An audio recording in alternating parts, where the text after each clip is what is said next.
Hello, I'm Sophia. And hey, I'm Kristin, and we are Under the Barbell. Over the Bullshit. And we're a podcast for women who are sick of being told to just eat less, move more, and what they really want is to get strong, take up space, feel confident, and age well. That's what we're all about, empowering women to live for more than a before and after photo. So, wherever you are, grab a coffee or a pre-workout and hit play, because your anti-diet culture BFFs have arrived.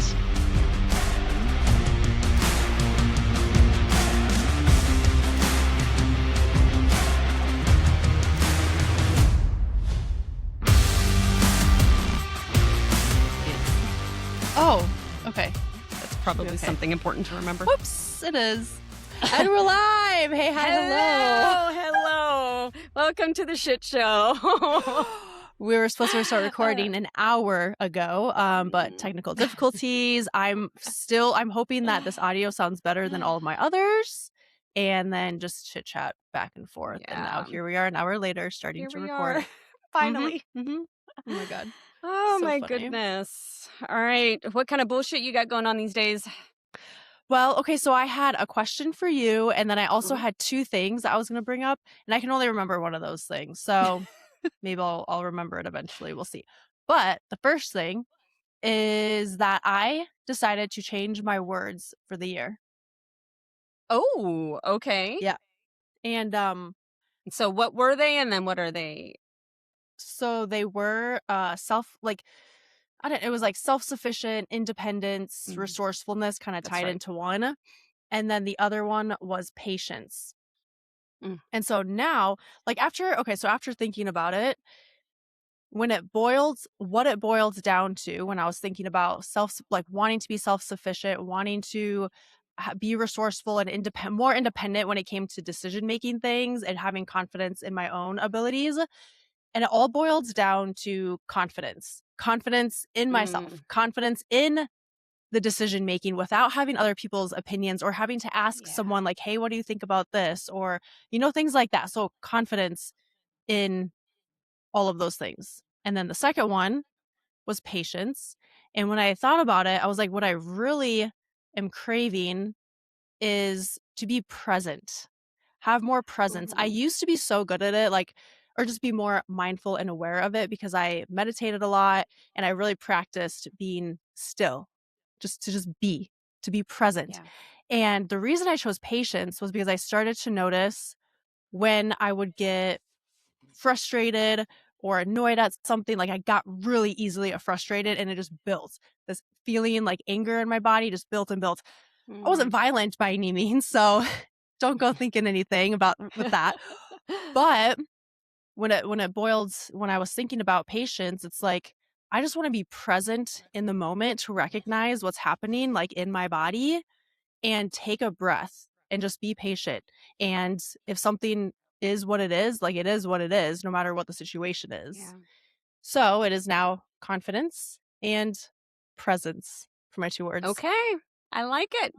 I like it. And I like the, I think it's a good lesson or whatever for kind of everybody that this shit isn't set in stone. It changes as you change your mind, as your situation changes.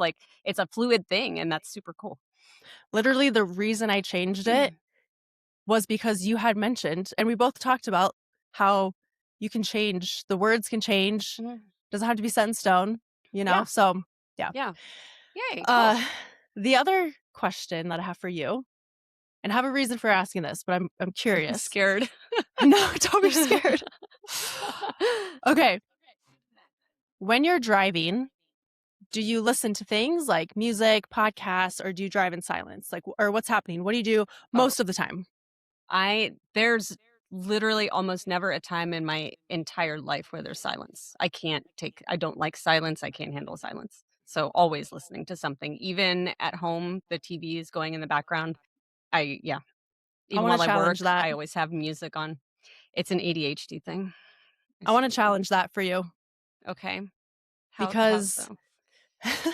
Actually, I challenge everyone to this, and I encourage this because a couple of reasons. First of all, we are always distracted by things. Even listening to music, it can be a distraction from real life. And listening to podcasts, I always listen to growth-minded things, and I'm learning all of the time, but it's still kind of a distraction in a sense. And I kind of over the past like 6 months, even maybe a year, realized it, but I also started putting into practice being more present and not listening to things and just having it be silent, even while driving, putting away clothes, cleaning. And what I noticed, the big thing that I noticed was that things came to me just during those times, whether it was maybe a post I wanted to create, or maybe I was working through something and it just got me thinking about certain things. But what really was the turning point was after I went to therapy. I've been going for a few months now, and I mentioned on here I was doing brain spotting for some things. And the processing also came in those moments of silence when I was driving. Like, so when I'm driving in the morning, I actually don't put on any music. I just want it to be silent. And there was a couple times the day after doing brain spotting, or like a couple days after, because you're still processing in those days after that. That's when realizations came to me and things like clicked or connected that I wouldn't have thought about before. If that makes sense. I don't know if that makes sense, but so I would encourage you and challenge you to do it, just because our life is so, like, having ADHD, like, we're so go, go, go. We're always getting distracted. We're always trying to do certain things, but there's really power in maybe for a short time to just be in silence and kind of be aware, see what thoughts come to mind. It's going to be like full speed probably. Like sometimes I see a sign or I have a memory come up or I'm like, oh, I got to do this. I got to do that. Just random shit comes to me. But also, I don't like, know. if That you're sounds going, like a. Sorry. Go ahead. no, it's okay. I was just saying, no, you like, also just like processing things that we like in our subconscious. It's like kind of coming to at times when we're just silent, not doing anything besides like driving or putting clothes away, brushing your teeth. I find myself grabbing my phone, wanting to be on TikTok and look at things while I brush my teeth. And I'm like, what the fuck am I doing? Like, be present, just put it down, be with yourself. So I know it can seem scary, but sounds I like know. Another realm of hell, to be quite honest with you. I have to have nature sounds on. I can't, if it's quiet, I can't sleep. Oh yeah, I have a fan on. I have have to have like nature sounds something. play, like I need silence something. and me. I don't. Do it for one anxious. drive. I get anxious. I there's don't something like to that.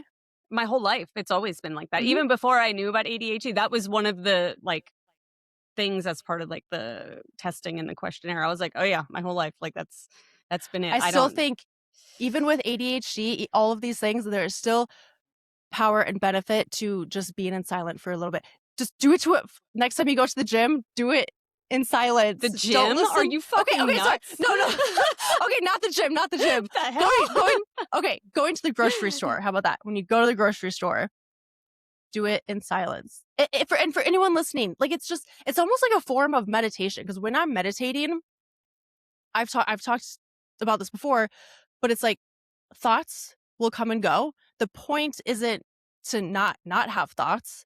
The point is to just recognize and be aware that those thoughts are coming in, and then you return to your breath, or you return to listening to the waves, or you return to that presence. And so it's similar when we're driving, for example. I have all these thoughts come to mind. The goal isn't to just be silent to not have thoughts. It's just to see what comes to you. Yeah. And you'll be surprised. I think you'll be surprised. Maybe. And one time is it going to do it. One time is it going to do it. Like anything, like, you got to do it again and again and again. When it is quiet in the house, I'm like I need to turn something on. Like I can't. It's because our nervous system is always like on go. Yeah. So even with ADHD, I totally believe it. We have to try to bring that down. Oh, you froze. Oh, there you are. You're back. Even Sorry. it's okay. I was saying, even with ADHD, like trying to have moments where we're like bringing that nervous system down. Yeah. I mean, I do that with like softer, slower paced music and like I have strategies where I do that, but silence is not it. It's yeah, I can't stand it. I never, even as a kid, I've never ever ever liked quiet ever. Yeah. I'm sure Just there's throwing it out there, just probably a throwing it lot out there. of things to dissect in that, I'm sure, but it's Yeah. just never I don't I just don't like it. I don't know. Yeah. I get annoyed, Yeah. honestly. I'm just like, And here's just one quick example is like, just for anyone listening too, because I'm going to therapy. I did brain spotting for one particular reason, which is, well, people pleasing, but also figuring out where that stems from. Like, where's the beginning where I felt a certain way? mm, I think I mentioned this before too, that I feel when I say something that I regret or I do something that makes someone feel a certain way, immediately in my head, I'm like, oh, I should have said this, or I shouldn't have said mhm. this, or I should have, done XYZ. And I spiral. So after the brain spotting, which is like a subconscious thing, like of different sides of the brain with music, the next day when I was driving in silence, didn't have the radio on or anything, a memory came to me that didn't come to me before. And the memory Oh. was what I believe was the very first time that it happened. And that's when it all started. And then I was a kid. And this is now years and years, 33 years. Okay, a little less than that, 26, 25 years of that happening over and over and over again, Yeah. which has led me to this point now. And so that's just an example like that. I Yeah. truly believe if I was listening to music, listening to a podcast, I would not have had that connection. Yeah. So that's just an Yeah. example. Well, that makes total sense. It just sounds awful. Whatever. Fine. Oh, it is just yeah. I like I said, there have been times where like and like I wake up in the morning, for example, and like I'm just kind of, trudging through the house, feeding the dog and whatever, trying to get myself to the point of showering or whatever it is I need to do that day. And I will notice sometimes that I'll just be like, I'll just kind of look around like, why am I like this? Turn something on. Like I don't care for it at all. And I like to put on show like if I'm working in my living room where the TV is, if I'm here in the office and it's just music, but when I am sometimes I'll just take my laptop out to the couch and just chill, whether it's when I don't want to be walking on my treadmill anymore sometimes, or if it's an evening or a weekend and I'm just sitting on my couch. But I like to put on shows that I've seen a million times. Like we rewatch in this house, we're like on our third time watching the entire series of The Big Bang Theory because and my husband and son are the same way. We just put it on and we want the familiarity because we don't necessarily want to be drawn into it. Like if it's something new, you stop and you watch because you want to know what's going to happen. Yeah. But since we know it's going to happen, you don't really get drawn into it as much, just every once in a while maybe. And so that's just kind of how we exist is with The That Big makes Bang sense. Theory. Yes. We've been watching Young Sheldon too, Mm. which I'd never seen it. This is our first time watching through that one, and hilarious. I will say, I was skeptical. I was like, I don't think I really want to watch this. No, that show's actually really freaking good. It was really funny. But that's a new one though, so we only put that on when we're actually sitting down to watch television. But Yeah. Yeah. Yeah. No, that makes sense. That makes sense. Completely. But yeah. yeah, I'm reading a book called, hold on, The Invisible Life of Addie LaRue. Oh, okay. And y'all, holy fuck. I have never understood or experienced how it felt when they said getting lost in a book. Mm, I have gotten lost in it's a fiction and it is so, so good. I like at nighttime am excited to read it, which is crazy because normally I'm excited to like have my dinner while I'm binge watching one of our shows and yeah. I just like watch a few episodes before going to bed. Mhm. But no, I'm like excited to get back into reading this. Do you do that like at bedtime? Yeah. Yeah, yeah, Yeah. yeah. So It's what the I like stuttered there for a second. Um, yes, at nighttime and even like during the day or the morning time at times. yeah. But I yeah. used to love reading at bedtime. that would make me sleepy, but I kinda had my problem was I would get really into it, and I wouldn't wanna put the book down, and then I was staying up so late because I wanted to keep reading. I did not have the capability to just close it and be like, "Until Mm. tomorrow." I yeah, Oh, it it helps me became a fall problem. asleep. It helps me fall asleep too. So, Yeah, I got no problem just being like, "I'm done for today." But just it's pass yeah, out. it's so good. 10 out of 10 recommend, so and my quote is from that. Should I say my quote now Mm. and then you can Yeah, tell us your yeah, bullshit after? Okay. why not? Alright. So, well, should we quick talk about what we talked about before getting on the episode? Um, I mean, if you Portr want. Social media. Well, okay. Yeah. Social media portrayal. This because the reason I thought of this quote was because of someone in the social media world, fitness Mm, industry, is getting exposed. Well, I guess a couple people, but getting exposed for just who they really are mhm, behind closed doors, outside of social media. People are now coming out of the woodwork because someone else did, and there's just so many things, and you wouldn't expect it because he's like this loved mhm. fitness person and relatable. He's a dad. It's Yeah. mental health is like important. And he created this whole thing around, like, inclusivity and being, like, this safe space, and everyone thought he was, until they didn't. So that just goes to show how fake social media can be and anyone Yeah, can portray anything. That's why like I was telling Kiana, I'm like, I never ever ever ever want someone to feel like I'm different than I yeah, am from this podcast or like in social yeah, media, like in real life. I want to be that same person, you know? yeah, And yeah, so okay, so this quote, yeah. okay, so since this is a fictional book, it might not make total sense, but we'll see. This is Henry, is his name. There's this family photo. He says, "Not the one in the hall, this other one from back when I was 6 or 7. That day was awful. Muriel put gum in David's book and I had a cold and my parents were fighting right up until the flash went off." So they're like fighting right now. Okay. And in the photo, we all look so happy. I remember seeing that photo or that picture and realizing that photographs weren't real. There's no context, just the illusion that you're showing a snapshot of a life, but life isn't snapshots, it's fluid. So photos are like fictions. I loved that about them. Everyone thinks photography is truth, but it's just a very convincing lie. And I Mm, remember that stopped me in my tracks. And I don't do this often. I looked up at the page number 239 and I like put that in my memory because I felt like I was going to come back to that at some point. yeah. Because how he says, and the author is such a descriptive, amazing writer, I will say. Everyone thinks photography is truth, but it's just a very convincing lie. So, I mean, you could argue back and forth that, photography in that photo can capture a moment in time that is real, but Mhm.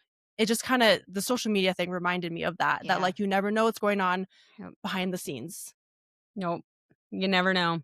And everyone is only showing their highlight reel. You know, Hmm. how many of us and some people do to some extent, but how many of us are showing all of the lows and all of the insecurities we feel and all of the all of that stuff, including with this guy, like literal charges and Yeah. everything Hmm. else that he had hid. And, you just never know. And I think like, because like we'll share our life, like I like to share some low moments, Hmm. but I do not share my lowest of No, lows no. because that's also, I don't even know. Not that it's inauthentic, but like some things you got to keep that, Hmm. Yeah. not trauma dump or I don't Right, know. and I think that there's really something to be said for choosing how much of yourself you give, That's a good point. like, Yeah, some of it does need to be private within yourself or within you and in your case, Kiana, or, like, with my family or whatever, like, I think that there's something to be said for keeping some of that for yourself, um absolutely. I agree. but I think that that doesn't, take away from the authenticity of the other stuff that you do share, unless it's just like a flat out bold-faced lie like this guy. Yes. Like he was clearly just putting on an act for a very long time, and he was make laughing all the way to the bank with it. Not anymore, but, uh, Yeah. So yeah, it's crazy. What's going on in your world? All right, I had 2 things that I was going to talk about. One, I'll just start because it was a book. Also, I go back and forth between audiobooks and podcasts. Like sometimes I get really into audiobooks for a while, and then I'm like, I need a break. Then I'll listen to podcasts for a while, and I just kind of go back and forth. So I started a book. I don't know, last week maybe or earlier Monday, actually Monday of this week. And it is, I specifically, because it's February, it's Black History Month, so I wanted I asked on Facebook specifically for true Black history books. Like I don't want the stories of like the like cleaned up versions of things that maybe we learned in school, or a lot of times you hear these stories that oh, they lived happily ever after and everything's great, and then people are like, yeah, that actually, no, they didn't. Like other things happen. So I said, I want like the real honest to goodness stories. So I got tons of suggestions, and I have all of them in do you have the Libby app? Mm-mm. Do you have that? So it's I think it's a nationwide thing, but it connects to the public libraries, and you basically check out audiobooks through the Libby app just like you would check out a regular book at the library. And you have like 2 weeks to listen to it. You can renew it. Everything, it's all just like you would a normal book, but it's audiobooks. And so it's all free because it's through the public Oh library shit, that's thing. awesome. Yeah, it's pretty cool. So I had been meaning to set up my Libby app for a very long time, and I just didn't. I'd had Audible for quite a while, and then I canceled it, or I didn't cancel it, but I lowered the plan down to like the $6 plan where I didn't get credits for books anymore, but they have a lot of books on there that are free, air quotes free, because I'm still paying a subscription. And so I just kept that because I'm like, well, let me just go through and I'll find like some free books to listen to when I want to. And then I finally got my Libby account set up, and now it literally is all free. So I canceled even the cheap plan of Audible, and I made this big list of all of the books that were suggested to me when I asked for recommendations, and the one that kept getting recommended the most often is one I started with, and it's The Immortal Life of Henrietta Lacks. Are you familiar with that? Or I think it was also a movie. Oprah, I believe, was in the movie adaptation I of feel it. like I've heard of that. So it is, I'm going to try to be very brief about it. I'm not all the way, I'm about 3/4 of the way done with it. But basically, there's these cells. You may have heard this part just in your like, whatever, as a health person. But there's these cells, are called HeLa cells, and these cells were cells that were growing very, very, like the scientists and things couldn't keep cells alive, and in like I don't know, like petri dishes or whatever, like, in the lab. And these particular cells, they didn't expect, all of a sudden started growing very, very fast and started multiplying and replicating. And these cells led to all sorts of modern day science advances, vaccines, cures for certain diseases, like all kinds of stuff. They even sent it on one of the space shuttles up into space to see how human cells would react to being in space, and just all kinds of stuff like that. And it turned out that all of these cells came from this one woman, from Henrietta Lacks, who was not, what is that? I just had a Are you? realization. Oh, okay. I thought I heard a noise, but I thought it was here at my house. But the way you looked up, I'm like, wait, is that at your house? What's happening? No, I just had a realization about, but yeah, Okay. keep going. Yeah. So all these cells came from Henrietta Lacks in the 1950s, and she is basically, what happened was she was having some health issues. I'm not going to get into her whole thing, but she was having some health issues. Her doctor told her she needed to go to Johns Hopkins because that was the nearest place that, number one, would accept African American people, and number two, they didn't have to pay. And they kind of went into the story of how Johns Hopkins became like this facility specifically to help like low income people and things like that. But she went, and they, did some tests on her, and they took her cells. Turned out she had a tumor. She had cervical cancer, and they took her cells from her cancer to study, but never told her, never asked her permission, never even told her family, never any of this. And all of a sudden, this bomb gets dropped on her family decades later. that her cells are still alive and are all over the world and are doing all these like health advances. And it's a crazy story that will piss you the hell off.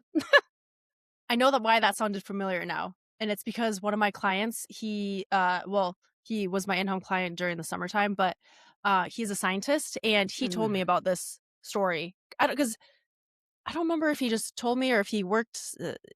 I don't know exactly, but he was telling me about it, and I was like, "That is wild, Yeah. Yeah. It insane." is crazy. And then even aside from the complete injustices to her and her family, like they never received any compensation for any of this or anything. And they lived in poverty forever, still do.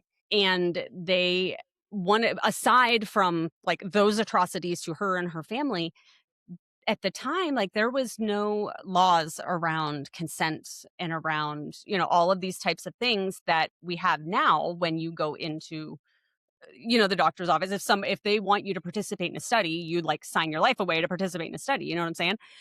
But at the time there was none of that, and like they were doing things like basically injecting people or even like creating like cuts on their arms and putting these cells in because they wanted to just see if cancer would grow on healthy people. And like all of these people ended up exposed, and like ended up with cancer and everything because they Holy didn't know shit. that doctors were doing. Yeah, it was like the broad scope of the fuckery is absolutely insane. It is wild. Wow. And it's all true. That's like what's so crazy about it is that it's all Yeah, true, you know? that's insane. Yeah, it is so crazy. So like I said, I'm about 3/4 of the way through and it's so good, and it's so Nice. heartbreaking, but at the same time, like I said, when you remember that this is true, it's just like what the fuck? Like Mind blowing. how Yeah. and so then that's where like a lot of the some of our laws and things came from, and it gets into like the ethics of doctors and researchers and all of that kind of stuff. But yeah, Yeah. so super good. If you've not read it, totally recommend that to anybody. You said doctors, like doctor office, and that made me remember the second thing I was going to tell you Okay, what? and announce. I have booked my health appointment, OB checkup, whatever, physical. Yeah, I Yes. booked it Proud of beginning of this you. week. So, yes, yeah, Way to I was supposed go. to do it before February, but I did it a couple days after. And yeah, I'm excited. It's for March. So, finally Okay. got that on the docket. Love to see Boom. it. Very much Proud of you. adulted. Very much That adulted is this week. that is big adulting. Yes. That is big And I adulting. ordered our registration for our cars. So, Oh, yeah. Big adult. That's like 2 adultings in 1 I week. Like, know. whoa. Mhm. Whoa. Mhm. Yep, Um, yep. okay, so my other thing was I spent last weekend at a seminar, and I, am now currently obsessed with kettlebells. Uh, I went through never a phase too. God, I never did anything with kettlebells at Oh all. my Like, god, I've they're never had amazing. any formal instruction with it. All of my Oh. formal training and things is all barbell stuff. And so, I would use a kettlebell. We would do some kettlebell swings, or, I especially use like really light ones for a lot of like shoulder, rehab and prehab type stuff. But I've never had like formal education on how to handle a kettlebell. And so the all day Saturday that's all we did. And I am like currently really obsessed with it. And I can't do a lot with that obsession right now just because I have a competition coming up that I don't want to, as far as overtraining or anything like that goes, I don't want to Yes, mess with anything. yes. But as soon as that meet is over at the beginning of March, be prepared It's to on. be inundated with all of my kettlebell. Like what I want is I want to find like classes here locally where I can go and like actually learn, because that was just a 1 day thing. So I want Yeah. to go somewhere where I can get like continuing education based on and get better at it and learn different things to do and stuff like that. So I love super kettlebells. excited. That was like I so I I didn't when so sorry, go ahead, you. I was just gonna say I didn't expect to love them, and I did. Yeah. Yeah. 'Cause you're just, like, straight power lifter and, like, you've always done barbell stuff, Mhm. and yes, when I worked at Yeah. Anytime Fitness, we use dumbbells and barbells a little bit, but we use kettlebells a ton, and I kind of got away from it for a while, and I only have one kettlebell in my suite now, but the kettlebells are great. Yeah. Yes. I'm Yeah, excited we for you. did. It was, Brett Jones is the guy who came, and he's the author. He's written a couple of books. One, wait, hold on, I have it right here because 'cause I'm drawing a blank now. But he wrote one of the ones he wrote that I really like is Mind the Gap. And he talks a lot about, the gap being the, limitations and things we have in mobility and whatnot, and he's like, "You need to mind the gap or that's going to ultimately lead to injury." And so he talks a lot about that, and he gives a lot of suggestions and basically how kettlebells can help you through that. And then, the other 2, it's the same thing, but it's like volume 1, volume 2. It's called Iron Cardio, and it's basically his kettlebell, process and whatever the things he does. And that's what we did all day on Saturday was the first part of his iron cardio program. And yeah, it was fun. It was a lot of Nice. fun. Oh Like my I'm gosh. super into it now. So You're gonna and make then me wanna get into that. Sunday, you know what? You should. And then Sunday was, and I've actually talked to because you asked me a question a while back. Kiana asked me a question a while back about Jen Thompson, and Sunday was Jen Thompson's day. But guess what? What? She lives in Charlotte, North Carolina, and the day she was supposed to come, they got 12 inches of snow and all flights got canceled. I Wait, was who's Jen Thompson again? She's the power lifter. She's like world record. Yeah. Oh, that's right. You were gonna work with her and meet at that seminar? Yes. Yes. It was supposed to be That's this weekend. right. So she couldn't come. It was so Oh, no. disappointing, but she did Sad. come on. They had her on Zoom. So she still like went through her whole presentation with us that she was going to do. But it's not the same as It's having her not like the there in same person. at And all. they had her Damn. on an iPad. And so while we were like lifting and stuff, they brought her around on the iPad to show her like, what people are doing. Again, like not the same, but they were walking around with her with the iPad. Like we did a big group photo with her on the iPad. Like it's just so funny. And so I was like, Nice. wait, can I get a selfie with her? And like I go running over and I like take a selfie. So it's selfie of me smiling and just this iPad with Jen on it. She's like flexing.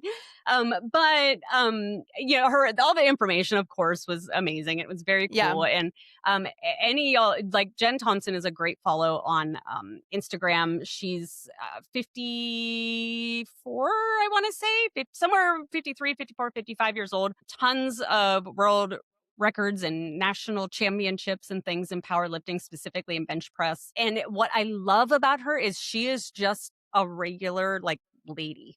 She's a 50-something-year-old mom, teacher, just goes about like this Fucking normal jacked and strong. life, and then like she's a beast, and she just acts like this normal just person. Like she's very cool, she's very humble. There's a video that goes around sometimes that I watch it every time I see it, and it's her walking into a gym with a camera crew who thought, I can't remember what they said they thought she was doing, but they thought she was like something just learning, or I don't remember what. And so they walked in. So the camera crew didn't know. Nobody in the gym knew who she was.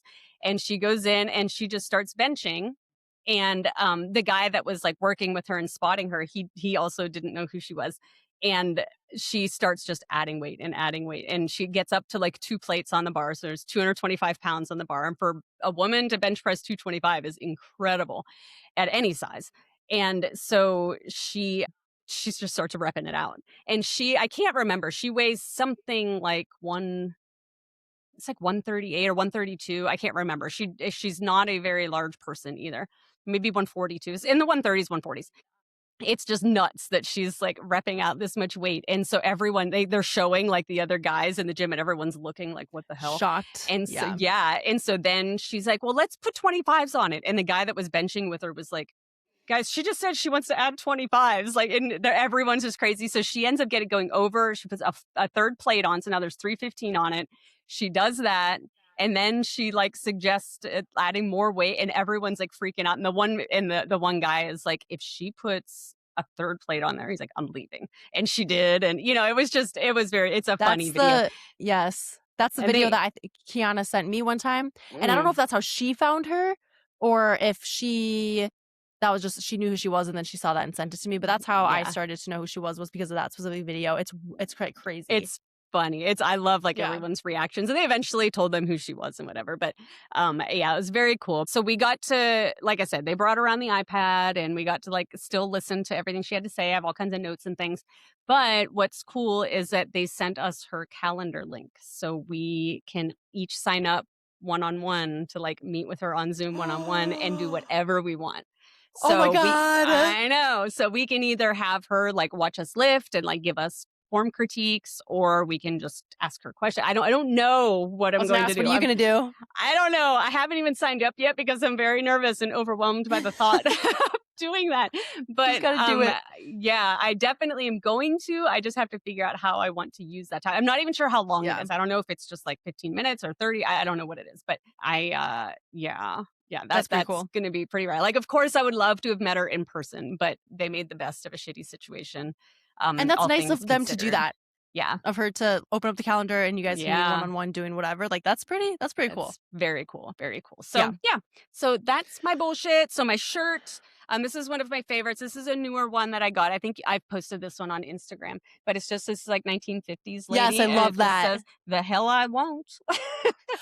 Coffee in hand, reading a book. She looks very proper and like her hair's done. The hell I won't. Love it. The hell I won't. Love it. So, and if you didn't notice, I have our hat on.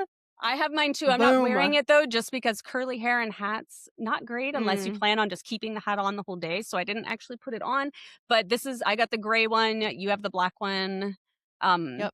I like that it's kind of like ratted, or it's like distressed kind of. Yes, I love it. I do too. And I also have, I brought it over here, the beanie. I love the beanie. You got. I was worried because sometimes when I get beanies, they don't fit right and it's not great, but it's good. Yeah.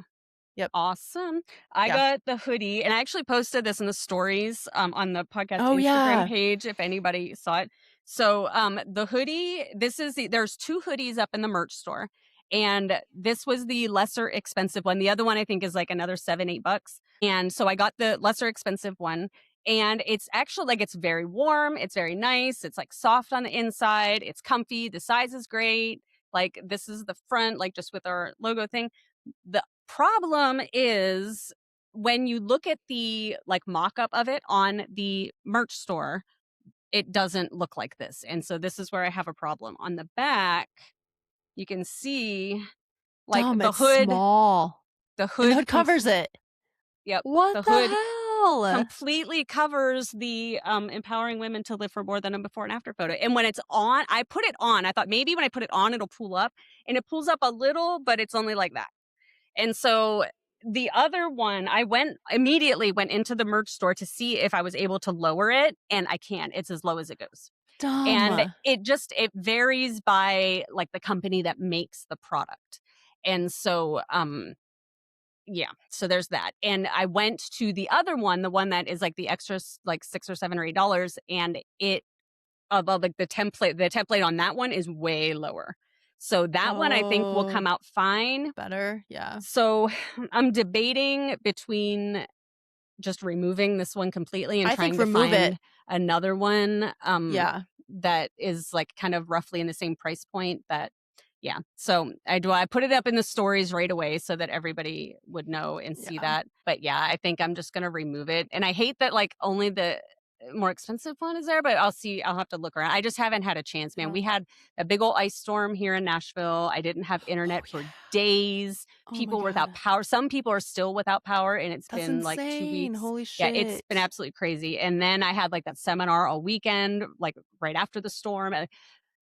I'm very behind on a lot of things right now. Yeah. So once I get my bearings, I'm hoping this weekend I can kind of get myself together and kind of get caught up on stuff and take care of that kind of thing. So Chelsea did say that she, her sister, I believe would probably buy a baby onesie. Yes. She would buy I think it's her niece, the onesie. She said she would buy like all the colors. But yeah, so maybe onesie. Maybe we do a onesie. Get a onesie in there. I still want to do the pet bandanas or things. Oh, yes. So once I can get in there and like have a minute to like focus on that, then Yeah. I will see. I'll try to knock all that stuff out at once. But yeah, so the link to the merch store is in the link tree of all of our social medias. But be aware on the hoodies. Just take a look at it. Like I in the said, show the notes too. mock-up. That's a good call. The mock-up does not show. The mock-up shows the hood just coming to like the top of the words, and that is obviously not the case. So yeah, that's that. We should just take that off. Yeah, I'll do that. So, all right, let's do it. We're gonna talk about menopause and perimenopause and all the things that come with that. And all of my info that I gathered for this one came from the Girls Gone Strong menopause certification and their articles and things like that. So Girls Gone Strong has a lot of info, like free info that you can go and check out if anybody wants to.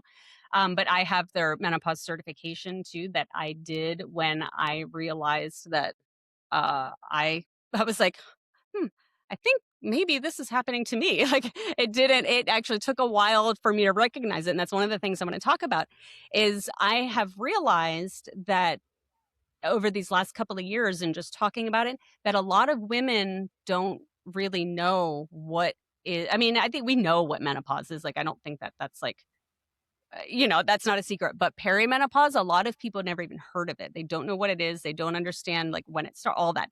And so that was basically what happened to me is I didn't realize how many years prior to menopause we women start to become impacted by the hormone change. So that's like one of the big messages that I want to get across is I think we don't realize when we get into our 30s, we're like, oh, I'm still young, which yes, 100%, you absolutely are still young. But for a lot of women around 35 is when changes start happening and they start happening very, very subtly to where you don't notice it. You just think like, oh, yeah, I'm just getting older. You don't really realize it until you start connecting the dots when you learn about a lot of the symptoms and things. So that's one big message, but yeah, I'm excited. And also like, okay, so we're not taught about perimenopause. Like, as you said, a lot of people people don't know what that is. Yeah. Like we've heard, even like when I was younger, I didn't really learn about menopause, probably because I wasn't to that age yet anyways, but it's always good to have that conversation earlier and more people are talking about it, which is great.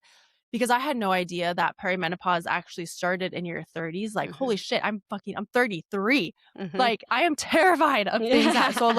So getting the information earlier and knowing this, like I had no idea that it starts in our 30s. So perimenopause can happen much sooner than what we think. And I'll let you take it away. Yeah. So I think, so just kind of definition wise, menopause is the day, it's literally just a day when you hit 12 months without a period. Sometimes women will get to that 12 months and then like month 18, all of a sudden their period starts again. And so, it's like, then there's that question like, well, so then am I actually in menopause? Do I have to wait another 12 months? There's all that, but that's sort of in the weeds. But anything leading up to that 12-month day, starting around in your mid 30s up to that point is perimenopause. So that's like all of the changes that are happening in your body leading up to that day. And then anything after that day is called postmenopause. And then prior to perimenopause is premenopause. So that would be like everybody else, all the youngins. And it's, like I said, it's one of those things where like the changes happen so slowly and so subtly that a lot of times we just have no idea. You don't notice it until like it just piles up and you're like, what's wrong with me? And nothing's wrong with you. It's normal. It's perfectly normal. So in the Girls Gone Strong stuff, they talk about perimenopause being the 8 to 10 years leading up to menopause. I've seen other research, other things that talk about it could actually happen as early as 10 to 15 years prior to actual menopause. So the average age that women hit menopause is 51. So if we're saying 10 years, that's 41. If we're saying 10 to 15 years, that puts us back to like age 36. So, everybody's different. check with the women in your family, moms, grandmas. It's a lot of it is very hereditary. We tend to follow a lot of what our parents experience. And so some people, I've talked to people who didn't hit menopause until like 57. Like that 51 is just it's literally the average, so like some people earlier, some people later.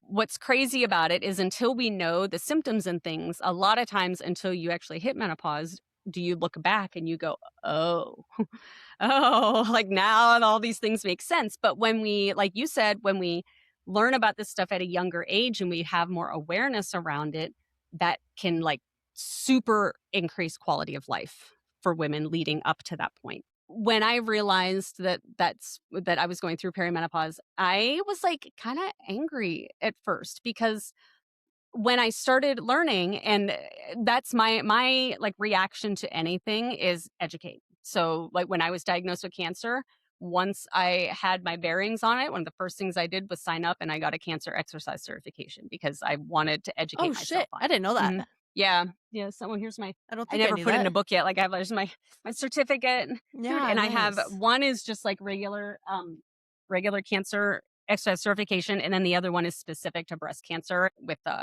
of all things a Bosu ball. It's a Bosu breast cancer. I forget exactly what it's called, but anyway, but that's just what I do. Like that's my reaction is just educate. Like I want to know, what does the science say? I don't want to accidentally end up on any of these sites or influencers where it's not true, you know? And so as I started learning more about it, I was like angry. I felt very like, I don't know, maybe this is unfair, but I felt very let down by the generation before me because why the hell have they not been talking about this? You know what I'm saying? Yeah. Like, I don't even know if they knew, though, is the thing, too. Like, because I feel like with each year, whether it's maybe not research, but being taught in schools or like being talked about, if it's taboo or not, like these things slowly kind of come yeah, out, you know? So, but yeah, that's very valid, yeah, being let down by that generation. But now yeah, it's like that even inspired, like propels me to be like, shit, like I don't want to let down the next yeah. generation either. Yeah. Like I mean, maybe they didn't realize at the time what was happening, but when they hit menopause, why the hell didn't anybody talk about how these things affected your quality of life, how they affect your sex life, how they affect your sleep, your mood, like, They used it as an excuse. They're or like a yes. reason to be like, well, I'm just hitting menopause. That's when, this is where Yes. I hate it because people will use age as an excuse. And yes, Mhm. hormones change happen, of things change in your Yep. body and like all of these things. But what I noticed was those generations used it as like the reason Mhm. to not work out. Like, oh, Yep. I'm just aging. I'm getting old. Just Oh, is you what wait it till you're is. old. It's just menopause. I can't do Mhm. these things anymore. And it's like, they Mm-mm. just settled. They Yep. didn't care to, Yep. so yeah. Yeah. Yeah. So because I was so angry and so frustrated by it, I was like, turn on my camera. I'm going to start talking about this. And so I went through a period a few years ago where a lot of my posts were around that because I was like, nobody's talking. Like, people need to talk about I this. remember People that. need to know. Yes. Yeah. Yeah. Because that was part of my like anger and frustration with me not having any clue because the women around me before me didn't really talk about any of it except in very generic terms. And I'm like, I could have recognized this stuff sooner had I known. I could have not gotten to this point where I feel like an absolute lunatic had I known. And so, yeah. So anyway, that's again another reason for wanting to talk about this because all women should know of all ages because we're all going to get there eventually if we're lucky enough to reach that age, So it's unavoidable. And even utilizing, like we always talk about getting stronger, lifting weights, Hmm. exercising, like just because you can't feel the, what am I trying to say? Detriment or side effects Mm. or the effects of Hmm. being in menopause, losing quality of life, all of those Yes. things. Just because you don't notice it now doesn't mean that you can't put in the work to Hmm. help it later on. It's like the Yes. currency, like you're building that currency. Like one reason why I work out is because when I do hit more into perimenopause and into menopause, I want to have currency to be able to, Yes. whether it's muscle or the way that I'm eating, to support my metabolism, to support my Mhm. quality of life when those things happen. So doing it as a reason, Yep. exercising as a reason because of that. Yep, yep, 100%. Like, the more it's all the more reason for women, especially, like, 20s and 30s, to be doing this stuff because muscle I'll talk about this in a little bit. Muscle is it. Like, it is everything when we hit that age because when our estrogen drops, we're going to find it harder to build muscle. We are more likely to have extreme, more quick loss of muscle, and sarcopenia. And then bone density is another thing where strength training is it. And I actually just made a post, I think yesterday or the day before, about, you know, light weights and high reps. Like, we now know with a lot of research that muscle can be built at any rep range as long as we're taking to fatigue, right? But bone cannot. And so you have to have heavy, progressively heavier loads in order to build bone, keep your bone strong, prevent osteoporosis, improve your bone density, all of that kind of stuff. And again, with the drop of estrogen and menopause, bone density is huge because when women are at such high risk for broken hips and things because of osteoporosis, which absolutely affects quality of life. And I think very briefly a while back, we talked about, again, I don't have the exact numbers, but the percentage of people, I don't know that it's just women specifically, I think just people in general, are the percentage who don't live beyond 2 years after a hip fracture and things like that. And Yes. it's just it's longevity, it's quality of life, it's all of the things, and lifting is all of it. And the more good quality muscle you can build when you're younger, the more bone density you can build when you're younger, the more likely all of these things are not going to be a problem for you as you age. And Just another reason to not focus on the scale and to not just mhm. focus on losing weight and to not just focus on even losing body fat, and to not focus on being skinnier or Yep. smaller. It's just another Yep. thing we're gonna try and pound into your Another guys' brains. reason. Yes. Okay, so let's talk about some symptoms. Some of the most common ones are the ones that I'm going to talk about, but there are legitimately dozens that there could be.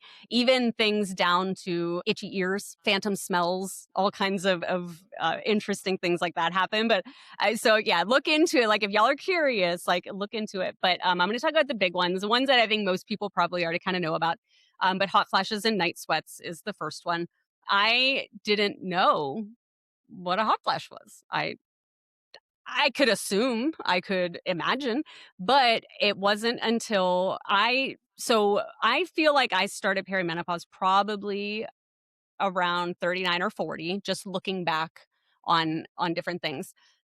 But I didn't experience hot flashes until after I started my medication, my hormone blockers for cancer. And because my estrogen itself isn't blocked, I still produce estrogen. It's the receptors that don't allow the estrogen to bind. And so my body's not using the estrogen basically. And so I started, like, I only get them at night, thankfully, as of right now. But I would lay in bed, and I'm normally cold all the time. I'm just a cold person. And I would be in bed and I legit would just be sweating. And even my dog would move away from me because it was like I'm just like giving off all this heat. Like, I felt like if you could like put colors on it, I would have like all these like colors radiating off of me. It was wild. And it would last. And the other thing too, a lot of people start now call them hot flushes instead of hot flashes, because they say a hot flash gives the perception that it's something that comes and goes very quickly, and that's not true. And actually, I thought that too. I thought, like, oh, I'm just having these flashes of heat. It's not. It sticks around for a while. Mine tend to last about 15 minutes, and I might have a couple a night, but I know other people that get them way more regularly and for longer periods of time. So that can all vary. And then the night sweats kind of come along with it. We all know what night sweats are, but um, Question, yeah, when that's happened to you, do you just have to wait it out? Do you take a cold shower? What do you do? yeah. I Yeah, because like it's at night, I'm in bed, so obviously I take the covers off of me because I'm hot, and I like sprawl out, like that image of like the guy like with the arms and the legs like spread out, like that's how I Yeah. feel like, because if I have my arms close to my side, I can feel the heat. Like I have to like spread my arms and legs out to like distribute the heat out away from me. I'm gonna take a video of that one day. That's probably really funny, but um. And I just kind of chill. And sometimes if it keeps going for a while, like I try my best, a lot of times just helping, like deep breathing, um, even I mean, maybe even more like meditative type stuff. Like I really like try to pay attention to my breathing. I make sure my shoulders are relaxed, to check in with my jaw, all of those types of things. If I can get myself to relax, a lot of times that will help. Sometimes that doesn't, and I have to get up. My whole house, I have hardwood floors throughout my whole house. So I would just get up barefoot and walk around on the hardwood floor because it's cold. And that sometimes will help. But I've never had it to where like I would have to go shower, but I have heard other people have had that. That just, I have not personally. But that's basically, that's all I do. Like I just spread out and try to chill. And then if that doesn't work, I walk around on the cold floor. Another big part of it, which is going to circle back around later, is sleep issues. With the hormone changes, we can have a lot of trouble falling asleep, a lot of trouble staying asleep, and even just having good quality of sleep. Or a lot of people will report waking up super early and not being able to go back to sleep. Like I normally used to sleep until 7 or 8. Now I'm up at like 4 and 5 and I can't go back to sleep. So there's a lot of that. And basically, I'm going to talk about that is how the sleep issues literally affect everything. And this is for all of us, not just women in menopause or perimenopause. When you're not sleeping well, everything is affected. It's harder to lose fat. It's harder to build muscle. Your mood is off. Your hunger signals are thrown out. Like it affects everything. And the change of hormones really affects our sleep quite a bit. So being aware of how it's affecting our sleep and then how our sleep affects everything else can help us mitigate a lot of things going forward. And a lot of times like the sleep becomes so bad that the sleep becomes the biggest issue that needs to be rectified. Like it becomes the root of a lot of everything else. And then this is when I figured out I was in perimenopause. Anxiety peaks. I'd never been an anxious person before at all. I'd always been very chill. And I noticed that I had a lot of like catastrophizing, like I was doing a lot of like worst case scenario type stuff. I mean, I do that. But I never did. No, Okay. no, you're just Sophia. Um, um, but like I never did. Like that was a very different thing for me. I noticed I was just very on edge a lot of times. In fact, there was a point, I was around 42, maybe. Trying to remember, 42, 43. I was just chilling and I started breaking out in these hives and these rashes, my face, my ears, down my neck. And I didn't know why. I thought I was having an allergic reaction. And over time, like one of my friends actually did some research because she was more concerned about it than I was, because I was just like, well, this is weird. I don't know. She realized that that's an anxiety. It's like an anxiety attack, basically. That was a symptom of an anxiety attack. And I was like, oh, that's strange. I was like, I have been like very stressed and things. And made me do a lot of reflection on like my boundaries. That was not long after I quit teaching and became a coach. And I was having a lot of issues with boundaries because I wanted to be available to everybody all the time. I wanted to solve everybody's problems, but I was giving no boundaries to when are my days off and any of that. And so that made me reevaluate a lot of things. But at that point, I just thought that I was just stressed out. I didn't realize what it was. And then fast forward, things started getting really bad. I've mentioned before I take like vacations once a year by myself, where I just go to the beach and I chill on my own. This was about a month or so leading up to when I was getting ready to go to Clearwater Beach, Florida for one of my trips.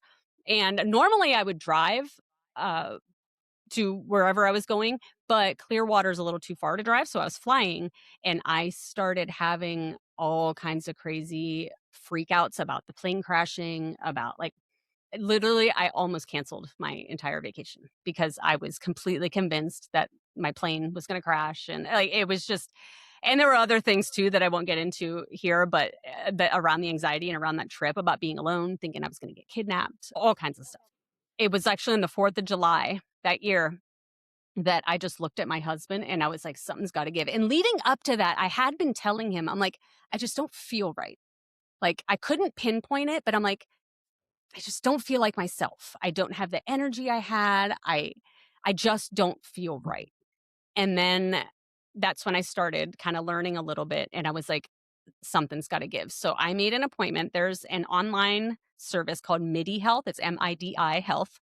I've heard of Chalene Johnson talking about this. Yes. Yes. Yeah, it's pretty popular. And so I went on MIDI Health and I made an appointment and they don't take my insurance, but I was willing to give them any amount of money to make me better. And so I went on. And so the thing with perimenopause that will a lot of people get very confused on is there is no blood test. You can't take blood and check someone's hormones because of the way our hormones fluctuate constantly. There is no true way to know if you're in perimenopause.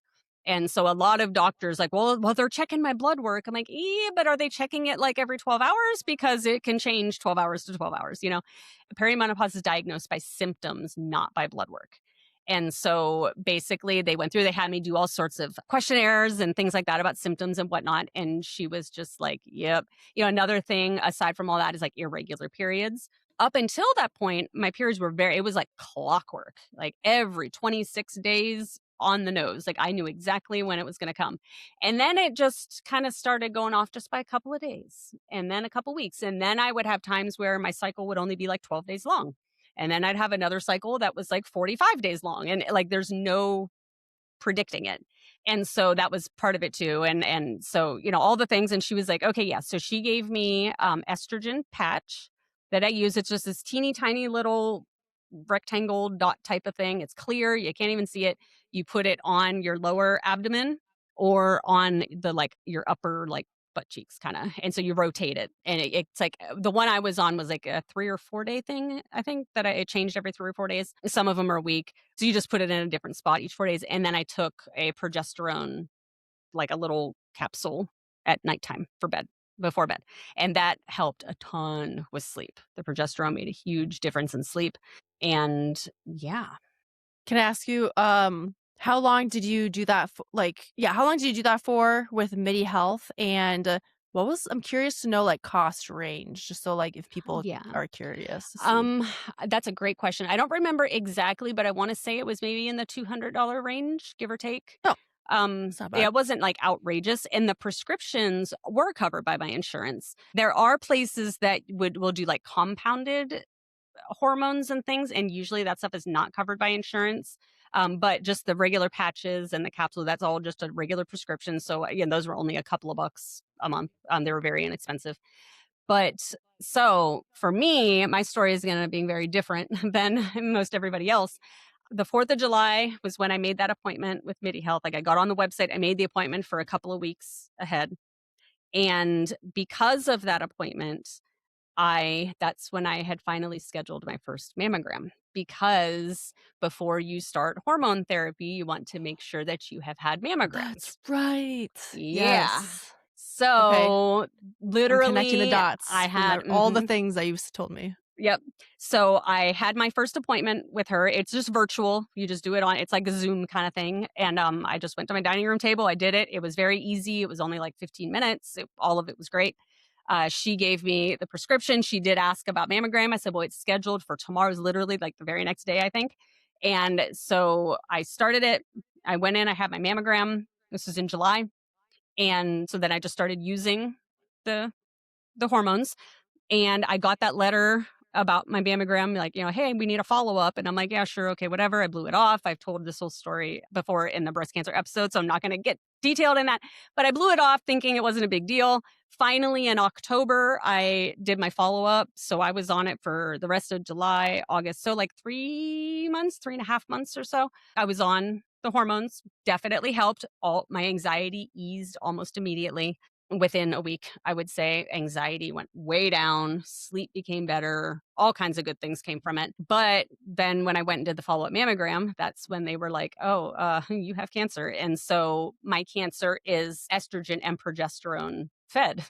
So not great that I was putting estrogen and progesterone in my body when I didn't unknowingly had breast cancer that was fed by those hormones. But so obviously immediately I had to stop the hormones. So I was only on it from July until the beginning in November when I had like my biopsies and things. But in the time that I was on it, it absolutely helped. And I want to clarify too, because it's kind of a misconception that people think that hormones cause cancer. Hormones don't cause cancer. Cancer is caused by just I don't know, the simple way I explain it is fucked up DNA. A cell just gets fucked up. And some cancers use hormones to fuel it. And that's what mine was. So it's not that the hormones caused it. It's just that the cancer that I happen to have was a kind of cancer that feeds off of hormones. And so, yeah. So unfortunately, I had to stop using it. And when I stopped, I didn't notice a huge change, but I also was on like 20 because I had just got diagnosed with cancer. So when I kind of look at that time period of when I went off of the hormones up until kind of the end of treatment, I kind of can't differentiate between what anxiety was what at that point. You know what I mean? But well, yeah, I'll get into this a little bit later, but I had a whole like moment with my oncologist and things that I'll get into later over anxiety. But one of the things that I learned from all of that was, so as I've talked about it before, I was diagnosed with ADHD coincidentally through my cancer survivorship program. My therapist is who was like, "Girl, you got something going on. We need to look at this ADHD thing." And one of the things, like I said a minute ago, I guess I'll just talk about it now, that when my doctor put me on the hormone blockers, I literally like started crying and freaking out in her office because I like started having this like total panic attack over feeling the way I felt before. Like I remembered all of that catastrophizing and all that, and I started to freak out. I was like, I've been able to kind of maintain at this point, but now you're going to tell me not only can I not use hormones, but now we're going to block them. And I like freaked. And she was like, "We're going to go ahead and make an appointment with a psychiatrist for you." And I'm like, "Please do that." Like, yeah. And so anyway, so then I ended up, I was getting close to the end of treatment at that point, active treatment at that point, which is why I'd started this hormone blockers. And I started with that therapist. And the biggest thing I was there for was anxiety, as reported by my oncologist and whatnot. And she's the one that was like, "I don't know that you actually have anxiety. I think you have ADHD that is presenting as anxiety." And I was like, "Really?" So I went through all of that. And what I have learned through that process, and even still am learning, is, and you probably see it a lot maybe on social media, a lot of women in their 30s and 40s are right now getting late diagnoses. Diagnoses? Diagnoses? Diagnose. Diagnoses? Diagnosed? Diagnoses? Diagnoses? Yeah. I don't know.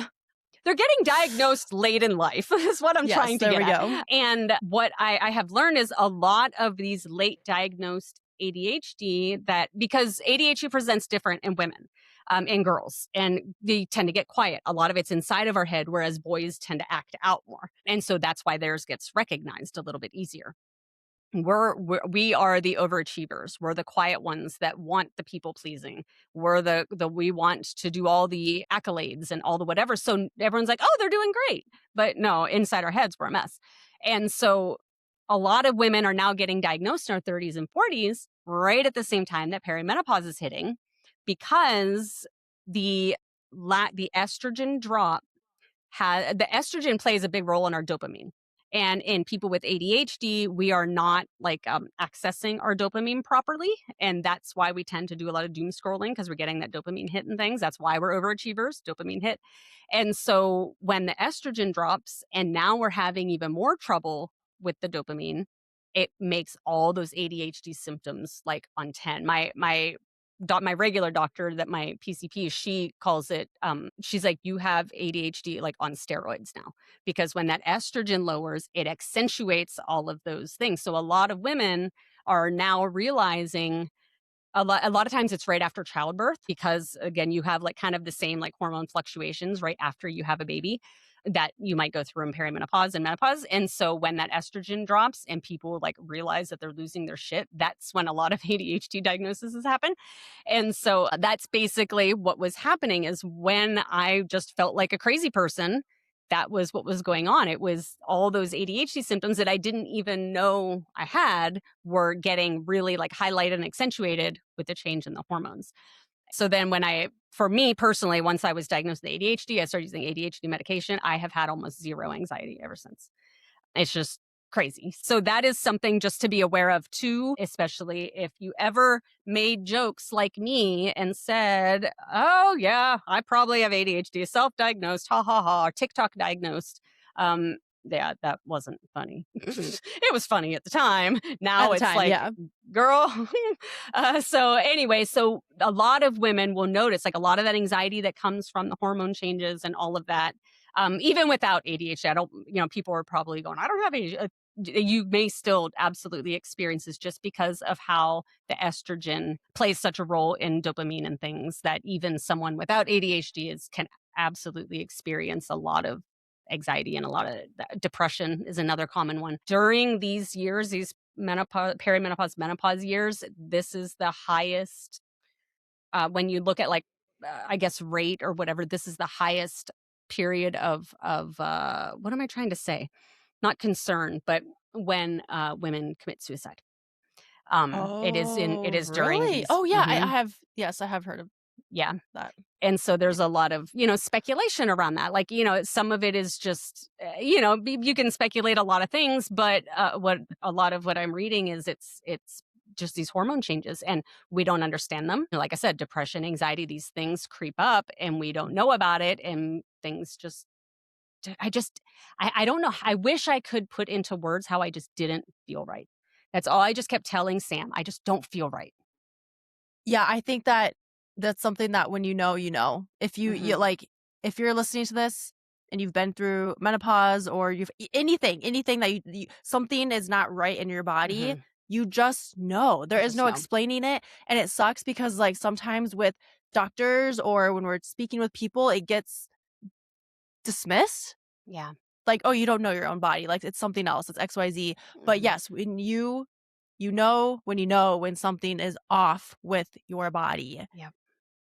Let's Yep. validate that You and just do. say that. Absolutely. Yeah. And it's, like I think it's hard to your point about like with the doctor, where I had a very difficult time putting into words what didn't feel right. So how do you explain that to someone else? Do you know what I mean? Yeah. But something just wasn't right. And so thankfully, just given, what I do for a living, I was able to connect some dots. And that's when I started going, hold on, I need to learn more about perimenopause. And that's when all of these things started connecting for me. But other women don't do what I do for a living and have, they may not have that experience to know to do that. So, Yeah. hopefully we can kind of shed some light on that. But Yeah. okay, so those are like the main symptoms: the sleep, the hot flashes, the anxiety, the depression, that kind of thing. But then something that I think gets talked about even more than all of that, which all of those things play a role in, is menopausal weight gain. And I know that that's something that people are going to ask about, that want to know about, that want to talk about. And as much as I don't honestly want to talk about it, Why? I think it's important. Well, I just don't like focusing on the weight. You know what I mean? Like I would rather, Oh, kind of focus on the yeah. other things. Right. So, But but then people will know because sometimes people will be like, "I all of a sudden gained X, like, mhm, however many pounds," and it's almost like they feel like it was overnight and they didn't mhm, change anything, and they're like, "I don't know what's going on," and a lot of it yeah, could be contributed then to menopause yeah, or yeah, and to the it's hormonal changes. the hormone changes, and the biggest piece with the hormone changes is not so much actual weight gain from what we know. The weight gain itself, as far as the scale number, oftentimes is not necessarily caused by the hormones. It's caused by the lifestyle factors that have gotten you to this point. It's caused by Boom, not, baby. Yes. seriously, it's caused by not having enough muscle on your body and your metabolism is slowing down. It's all the shit we talk about in every single episode, It's Yes. caused by lifestyle factors like not handling your sleep and your stress.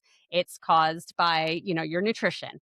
So the scale itself menopause has no bearing. But what menopause does have, and perimenopause does have a bearing on, is where we hold the weight on our body, which is where a lot of people get mixed up in those two things. Yes.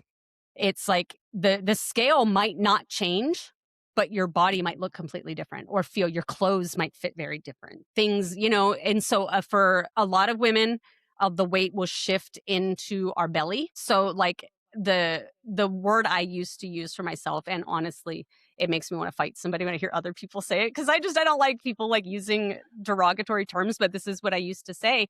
When I first started my whole journey, I was 38 years old. So again, that's another thing. I was 38 years old, and all of a sudden I had all this weight around my stomach. I used to call it my spare tire. It was literally like a tire right around my stomach. And looking back, I'm like, I was 38. How about that? I thought that, I just was being lazy. But no, that shit just shifts, And granted, I did have a lot of lifestyle factors that needed fixed, but that had nothing to do with hormones. But wait, say it again. You froze yeah. for a second. What did you just say? You froze for a second. I said, what did I just say? I said that granted, there were a lot of lifestyle factors that played a part in my weight gain, which had nothing to do with hormones at all, that I needed to fix. But I think that where the weight was going, now looking back, I think was probably hormone related. It was that area right around the stomach, a butt, our thighs, things like that. That's where we tend to hold hormonal weight. And some women are probably listening to this right now going, that's where I hold my weight now. And like samesies, but it shifts a little bit different. It just things start sitting a little bit differently on your body. And so we have a higher tendency to have more of that abdominal fat and the fat around our organs, which is what's truly the dangerous type of fat that we want to make sure we're looking at. Visceral fat. Exactly. The visceral fat is a lot more, we have a tendency towards that a lot more when our hormones start to change. A lot of women see this happening and they want to cut their calories. They want to increase their extra, they want to do all the things to an extreme because, like you said, they feel like the stuff just happened overnight. When really it had probably been happening for the last 10 years. It was so slow, you just didn't notice. And it wasn't just the weight shifting, it was your sleep is shitty. And so it's messing with your hunger cues. So you're probably having more cravings. You're probably eating things you wouldn't have typically eaten before, but it's all so slow and so subtle that you maybe just didn't notice it. Yep. And then you start beating yourself up because you think you just don't have willpower. You think that, like, what's wrong with me? Why can't I? Well, your hormones are why can't you? It's a mental fuck then too. Yep. And then you start losing trust within yourself. Mm-hmm. And it just spirals. It's a cycle. Yep. Yeah. Yep, it absolutely is. So again, recognizing a lot of like these symptoms and a lot of these things for what it is, we can't avoid it. Like I said, anyone who has the privilege to get to an age where this happens, 100% of us are going to go through this. And so recognizing that this is truly like physiological and it's not you. You are not broken. You don't have a problem. There's nothing wrong with you. But it's just recognizing what is happening and then learning ways that you can work within that. And so, like what thing I have in my notes is what is not helpful is eating less and less, doing endless cardio, punishing yourself with workouts, and blaming yourself. That's going to make it all worse. Are not going to get you where you want to go. Yep. And so, go ahead. Okay, so I was going to say, because I have a client, but I've had many clients who, like you said, when that happens, they want to just cut calories and eat less and do all these things. You do more cardio, and that's only going to make things worse. But I also want you to try and shift your perception and perspective around food, because if we continuously think about food as the enemy and it's going to add weight to us, that's going to do a disservice to you. We need to start thinking about food as cliche, as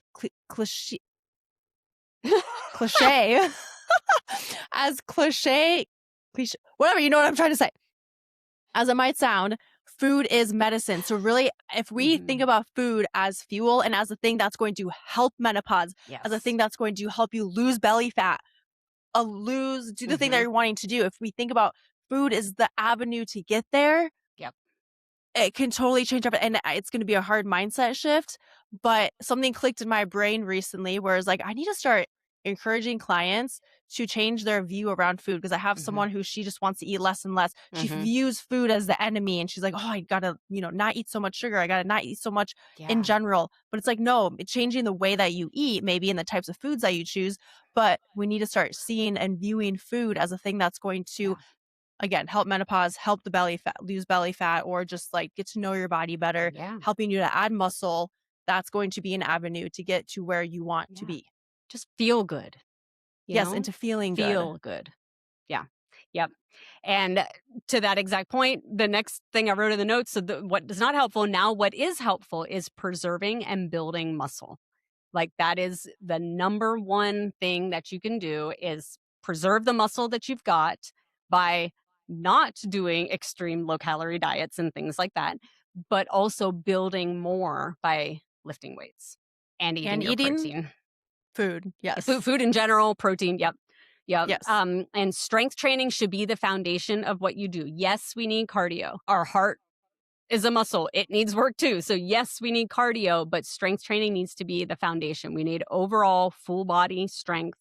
I talked earlier about the bone density and things like that. All of that aside, just the muscle on our body is going to be the things that help us because again, when estrogen drops, we are a lot more susceptible to things like insulin resistance and potentially diabetes after that. But when you have a good bit of muscle on your body, that muscle is going to use up a lot of that blood glucose and keep things level, keep you out of the level of insulin resistance, and which then also helps keep you from having a lot of cravings and things like that come Yes. from things like insulin resistance. It's just it's so cyclical, and having muscle on your body positively impacts so many other parts of just life that a lot of people kind of chalk up to I'm just getting older. Hmm. Actually, it's probably not because you're getting older. It's probably because you're having less muscle on your body over time because you're not doing Yep. anything to preserve it and build it. And if you don't use it, you lose it. So I want to Mhm. also point out, like, yes, for muscle and building muscle and strength, we want to make sure we have those things, keep building muscle to retain it and add to it. But there's also something to be said about thinking about how you move in your day-to-day life. We always think about like forward and back, but we also want to do things laterally. We also want to Mm. we haven't really, maybe this will be an episode talking about high impact type workouts, but it's also beneficial to jump or like Yes. to be Mm. stepping down from a box in a way Mhm. that you're like impacting. So if you're not utilizing those things, you lose it. Yes. For example, I stopped running and I went and jumped into a soccer game and I pulled my hamstring. Mm. When I was younger, that was probably okay, but I was also running more, and so by me not doing those mechanics, I pulled my hamstring a lot easier. So, Yep. just trying to make the correlation of, like, we want to add muscle and to preserve it and keep it, but also thinking about ways that, like, if we're thinking about living Mhm. well through menopause, all of those things, it's kinda taking those into consideration too when it comes to exercise. Yep. Yeah, absolutely. And that was a great point about like the jumping and the stepping down. That's all of our bone density too. And Yes. one of the articles that I read on that was, they were talking about this is a total aside, but I used to have an Italian Greyhound. She just died like about a year ago. But if you don't know anything about Italian Greyhounds, they're like a miniature Greyhound, like, the racing Greyhounds, but they're tiny. She was only like 14 pounds. But they have very long, very skinny legs. And when she was a puppy, one of the things that we had to do with her was pick her up a few inches off the floor and drop her on the floor over and over to help build that bone density in her legs because her long, skinny legs were so susceptible to breaking that's what we had to do to help her build bone density. And we are no different. Getting a couple inches off the ground and dropping is going to build our bone density just the same. And one of the articles that I'd read on that, it was a fun one. This was a while ago. I should try to find it, but it was basically about how not only does that help with our bone density and just all of that kind of stuff, but a lot of times those types of activities are also equated with play. and how older adults don't play as much as we used to. And so it's like that mental side of it and the mindset So and all of true. that when you're doing those fun things that you might do as a kid, skipping, jumping rope, like acting silly, jumping around, there's like all of this play that's involved with it that also can be super beneficial for our health when that's not something we really consider. That's a good point. Yeah. So really good point. All right. So anyway, muscle strength training, protein and calories. Pause. I need to change my tampon stat. Go. Should I keep that in the episode? I mean, that would be fucking hilarious. Yes. Oh my god. Oh my god. I love us. I feel like I'm sitting here all by myself. I feel like I need to tell a story. I don't have a story to tell, though. Sophia, I wonder if you're going to watch this or if you're just going to fast forward through this part and cut it out. Maybe I'll tell the story. I'm trying to think of like an embarrassing fact I can tell just to see if you keep it in.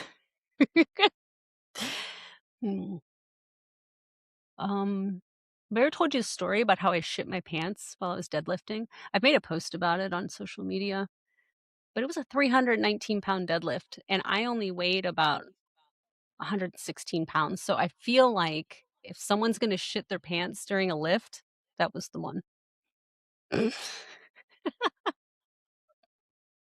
Always don't wear extra underwear. Take extra underwear to competitions, always. That's my nugget of advice. Okay. Okay. You solid? Got everything squared away now? Taking care of business? Yes, I am ready to go. Okay. All right. So I'm actually I'm close to the end of all this anyway. So basically the biggest things that you can make sure you're doing is lifting to not only keep the muscle you've got, but build more. Strength training as your foundation, cardio as a tool for your heart, for just general health. Like, you ever see that phrase? Too. Yeah. You ever see that phrase where they're like, cardio will help you live a longer life, but strength training will help you live a better life? Yes. We need them both. That's we true. Need them both. Yes, need them both. So a lot of times, one actually just I made a post today. You actually just commented on it. It was that carousel post about like why women are afraid of getting bulky. And that was such a good post, by the way. Thank you. So good. Yes. In one of the articles that I was reading for that post, it talked about, and I didn't put this in because it didn't really have to do with that post, but it had to do with this. It talked about older adults and how only something like 6 to 8% of older adults strength train, whereas a much higher percentage do cardio, because that's kind of the default thinking is I want to, be healthier. I want to do cardio, but not nearly enough people are lifting in conjunction with their cardio, which is creating a lot of, these other issues like we talked about. So just making sure we do both. Both is so important. Yes. Eating enough protein and enough calories, managing your sleep and managing your stress. Like those are the absolute keys. And let's be real. Those are the keys since we were like 20. This isn't something unique and special just because we're older and we're in perimenopause or menopause. It's just that's what it's been all along. But because of the hormone changes, it's like it has to be almost that much more dialed in order to counter the effects of the hormone changes. So basically, weight gain is common. It's not like a personal failure. You didn't do anything wrong, but it's also not inevitable with the right tools and the right changes. And then the next section I had on here, which we kind of already talked about it earlier, so I'm not going to get into it too much, was just that your doctor can help with hormone. It's HRT, hormone replacement therapy. Some are now calling it MHT, menopause hormonal therapy. Oh, wow. So either of those two things mean the same thing. I think HRT is the most common, but a lot of people are trying to push the MHT thing. In fact, I just listened to a podcast, and he's actually another really good follow. because he's doing a lot of research right now, but he's very focused right now on menopausal women because his wife had been going through some things, and so he geared a lot of his research now. But do you follow Bill Campbell? I don't think so. I don't know. I can send you his profile. He has a lot of really good stuff, and I just listened to him on a podcast. There's a podcast. It is called Push Play Not Pause, and it's all about menopause and things like that. And it is through a couple of other researchers and things that I follow a lot, also good follows on Instagram. But Feisty Menopause is like the overarching group, and there's a lot of things off of Feisty Menopause. So they have they do courses, they do this podcast, they do a bunch of other things. But they had Bill on, and I actually participated in one of his most recent studies because he was looking for information from women between a certain age range who have been lifting weights for at least 2 years, because he said there is some research on women and menopause in general, but there isn't hardly any research at all specifically on women who lift. And so one of the things that he found was women who lift, and in his research, the percentage of women who lift who have or are currently using hormone replacement therapy was way higher than the average population of women. And so then he sent out a follow-up questionnaire on why do we think that is. So if you have used HRT, why? Like what got you to that point? And so his conclusion, and he actually has some papers and things coming out on this research, so he didn't want to get too into it because he wants to wait until these papers come out. But basically some of the conclusions he came there was just those of us who lift are like, we're very actively trying to build muscle. We're actively trying to get strong, and we don't want anything that's going to negatively affect that.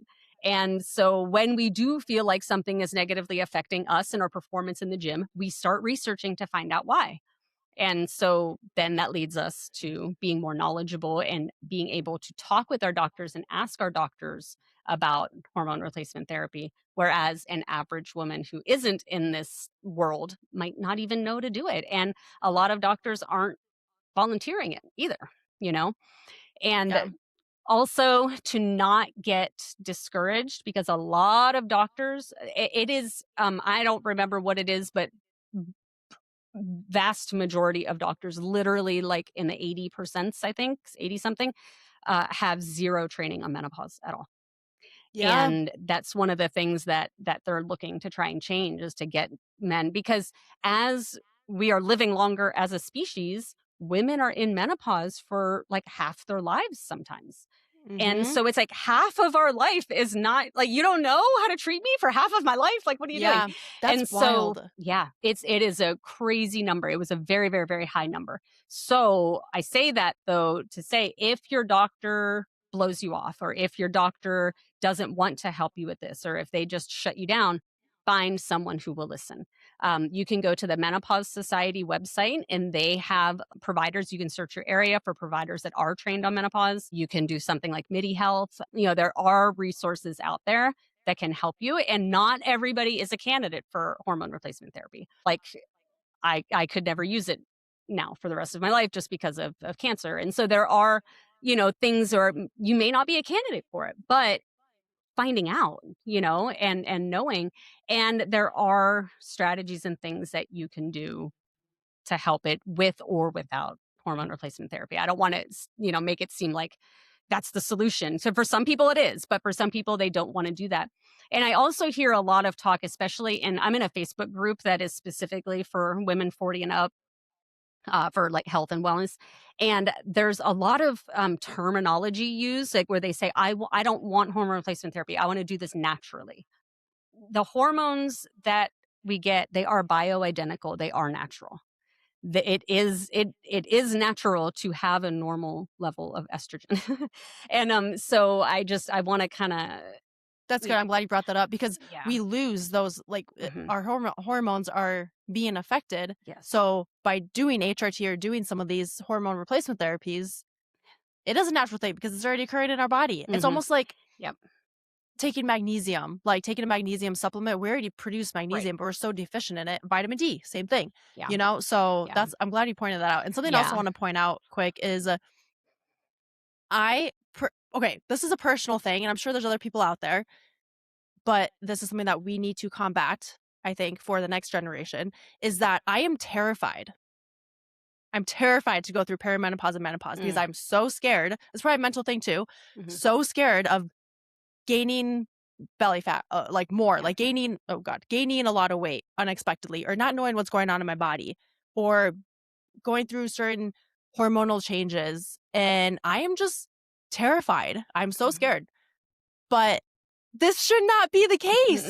Not No. that we should look forward to menopause, but No. we shouldn't fear it. Yes. So Yeah. I don't want this Exactly. episode to be to make you fearful. I just Nope. think that like we can do certain things now to help it, but I'm just pointing this out because I hope that in time this will change and we won't have to, or we won't fear going into menopause, going into perimenopause. To me, just education is power. And that's why I think that's my automatic reaction is when I experience something, I'm like, I need to educate myself on it. Like I need to learn all the things. And so because I when I don't understand something well, that's where I fear it the most. But once I understand it, once I get what's happening, it's a lot less scary because I understand it and now I know what I can do about it because I understand it, you know? So just That's educating true. Yeah. yourself, following good follows. There are right now the menopause space on social media is really, really, really full of people taking advantage. Like, for example, there's one very, very, very well-known person that I did used to follow. I actually have her book that I thought was very good, but she just totally became this person that's just pushing all of these menopause specific supplements, which is a crock of shit. Like right now, she's pushing menopause creatine. No, creatine is just creatine. You do not need this special shit What? that's going to cost more money. And like, you know, menopause, like all this stuff, menopause this, menopause that. No, these supplements are just supplements. They're the same for everybody. There are no special menopause supplements that anybody should be spending their money on. And if you're following a person who's trying to sell any menopause specific supplement, unfollow them. They are not here for you. They're here for themselves. And that's like, you have to be very careful right now. But I do recommend, I'm happy to even give some suggestions. I'd have to like look at my, at my list of things to follow. But like that feisty menopause that I mentioned, they have a Facebook group too that I'm in. Like there are some that are really good. I just off the top of my head, you know, I can't think, but I'm happy to give suggestions. I do But like Shalene Johnson because she has been posting a lot about perimenopause, menopause, her journey with it. She always shares like recommendations.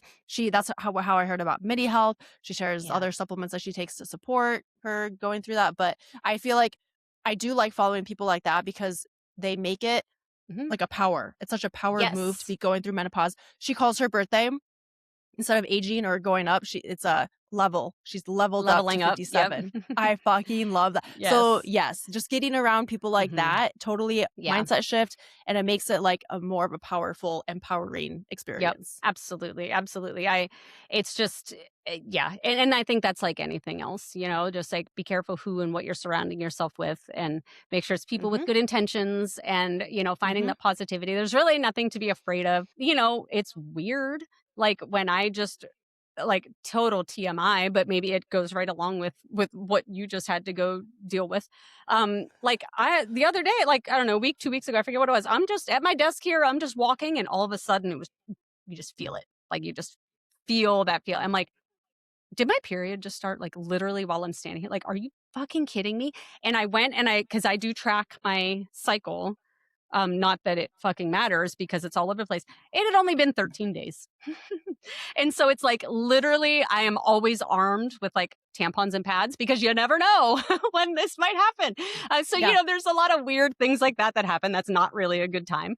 But you know, it's just another part. And I always try to like, I've always looked at birth. I've never been bothered by getting older. Like when I hit 30, when I hit 40, none of these things ever really bother me. To me, it was like, what a freaking honor, you know? Like I know a lot of people that don't have the privilege to be the age that I am right now. And how fucking lucky am I that I am 47 years old sitting here right now? You know what I mean?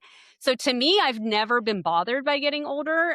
It's just, I think more just the unknown of what's what's coming because of it. So Yeah, the more we uncertainty. can, yeah, the more we can know and the more we can educate and learn, then it's so much less scary. And it's just another, like I said, it's like half our lives, you know? And It's crazy. after menopause too, I should say, I don't think I said this earlier, the hormone fluctuations level out. We still have very low estrogen and things, but you don't have as much of the up and down as you have during perimenopause, which creates a lot of the mood issues and a lot of the other things that are happening where we feel just unstable sometimes. So it does, we don't get it back, but that does eventually level out. So like there is some light at the end of the of the tunnel there in terms of that Yeah. anyway. But yeah, so it's, just track your symptoms. Keep, especially if you're going to talk to your doctor about it, track your symptoms.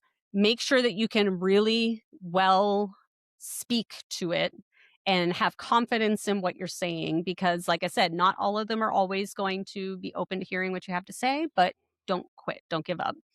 And yeah, then the last part of my notes is just things that we talked about, again, strength training, protein and fiber, moving your body, getting some cardio, sleep. That was the other thing with sleep. We've kind of brought this up over and over again, but how when we don't sleep well at any age, it affects our hunger hormones. Those are the times where people are a lot more likely to have cravings in the evening because you're getting even more tired and those hormones are all out of whack. Um, and we don't recover well. We don't, just all of the things. And so making sure you have like a really good bedtime routine. We really have to consider cutting out alcohol at this point. I know a lot of people aren't going to want to hear that. Yeah, but honestly, yep, that's gonna wreak havoc. Yep. Makes Yep. a big It difference. really does. And we have to remember that when alcohol is a poison, and when we drink alcohol, our liver stops processing the hormones like it's supposed to because it is prioritizing getting that poison out of our body. And so that just recycles those hormones and things back through our body and it throws all of our hormone fluctuations off. When you're already in a time of life where your hormones are already wacky, it only makes things worse. Plus, it again affects your sleep. Even if you drink it Yep. earlier in the day, it's going to affect your quality of sleep. Even if you're doing like there's always things that we can do to like to minimize the effects or just to be like, yeah, continue lifting weights and protein. And there's people out there that talk about like how to incorporate alcohol. I Hmm. will never be one of those people because it's Yeah. poison. No matter Yep. what you do, it's always going to Yep. affect your body, your hormones, your metabolism, all of these things. And if you're working with me one on one, we'll have that conversation and talk about it. But it's no matter what you do, Yeah. it's going to wreak havoc Yep. some shape It or sure is. it's gonna make it a lot harder to get to where you wanna be and how you wanna feel. Yeah. But even though we And use it as a way to distract ourselves from yeah, life. we think that it's a stress reducer, but it's a stress adder. And I do want to say too, and I'll speak for both of us on this one. All of that to say that doesn't mean we don't on occasionally drink. I just drank So, for a week straight, so I know I'm not proud of that. Literally every day. We Mhm. just came back from Arizona, and we Mm, were there for about a week and a half, and we drank every single day. yep. I drank every single day. Yep. And I felt like shit. I still feel like shit. I'm still recovering. And Yeah. I know I could say no. I don't really drink ever anymore at all, other than Hmm. special occasions, going on trips like that. But yep, I still Yeah. do it. We both still Yep. do it. We all, and I think that's just like a fact of life that some people are great and they're able to completely, abstain. I just don't want it all. I'm not interested. And that's incredible, amazing. But the reality is, for most people, an occasional drink here and there, whether it's a special occasion or whatever, is going to happen. But I think like the bigger point is if you are someone who's an every week person or an everyday person, even that glass of wine every night, things like that, really consider swapping that out for something else because that is creating a lot more problems than it's solving in the long run. Yep, Yep. So that's it. And then also, did you know that our ability to tolerate alcohol changes as we get older? So as the hormones shift, we don't I tolerate believe that. alcohol as much either. And it's not going to be like when you were 25. I mean, I've noticed that when I was in college, I would drink Wednesday, Thursday, Friday, Yes. Saturday, and Hmm. every day get up, be fine, do a Yes. workout, I'd be like totally fine. But Hmm. now, like you'll always hear people talk about, yeah, I just can't manage my alcohol anymore. I have Yeah. horrible hangovers that last Hmm. longer. Yeah, I'm feeling Hmm. that at Yep. my age now. That's legit. Yeah. Yeah, and it just gets worse. Your ability to like process it and tolerate it only continues to get worse, and it affects things like your sleep and everything else that much more as we get older. So, And anxiety. yes. I've noticed Yeah. I'll wake Oh, up huge. I don't sleep as good, or like sometimes I'll wake up and be wide awake, but my anxiety, even when I was in Arizona, there was a couple times, but I'll wake up and just horrible anxiety, Mm, and I yeah. fucking hate it. It sucks. So I'm just laying there, or I get paranoid, like someone's gonna break in or like things are gonna Yeah. happen, and that's my anxiety. Yeah. It's That paranoia is real. Yeah. fucking sucks. Yeah. Yeah.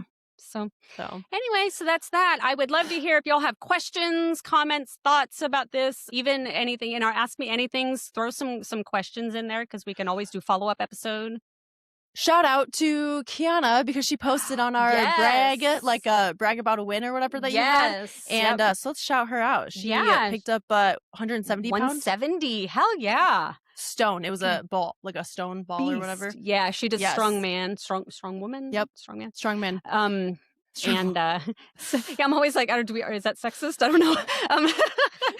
But yeah, but that's what she does, and so she does the stones, and that is freaking badass as hell. Love to She has a see it. competition coming up February, she does? the end of February. Okay. Yep. Oh, I can't wait to Here hear. in town, Okay. her first one. So yeah, we'll keep you updated. Awesome. But, yeah. I love it. I'm excited about that. Yeah. So Yep. every Monday, y'all, there's either a post where we're asking you to brag about whatever's going on in life. It doesn't have to be fitness related. It can have to do with like, work, family, anything you want to brag about. We want to celebrate you. And then on the alternate weeks, it's our Ask Us Anything where you can ask us anything you want. And so if you have any other questions, thoughts about today's episode, please, or anything, put on there, and that can help us determine future episodes too. And you can always email us at how did I do it last time? YouBobPod. YouBobPod at gmail.com. And we're at YouBobPod on all the socials. So please give us a follow. Share our posts. Let people know. If you can give us a lovely little 5-star rating on this episode wherever you're listening. That's always super helpful too. Yep. And really does help. Yeah, that's about it. Okay. With that, I'll see you guys next time. Have a good one. Bye for now. Bye.